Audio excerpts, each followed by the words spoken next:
13 ga watan Yuli na shekarar 2022, Mai Martaba Sarkin Kano Alhaji Aminu Ado Bayero ya yi fita zuwa hawan ɗorayi.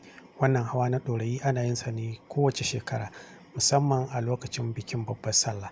Amma a wannan karo, Mai Martaba Sarkin Kano bayan da ya hau karagar mulki a shekara ta 2020 ya canja wannan hawa zuwa babbar sallah, wanda ake yin sa a al'ada da akan yi shi ne a ƙaramar sallah.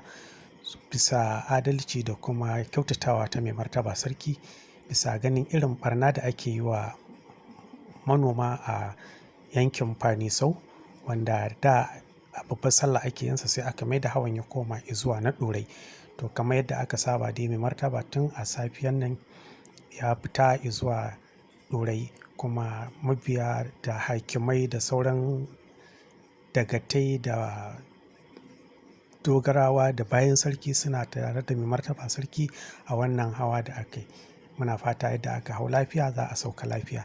Allah ya taimaki sarki, Allah ya ƙara wa sarki lafiya, Allah ji kan sarki, Allah ji ƙar sarki Ado, Allah kuma ya ji kan mai babban ɗaki.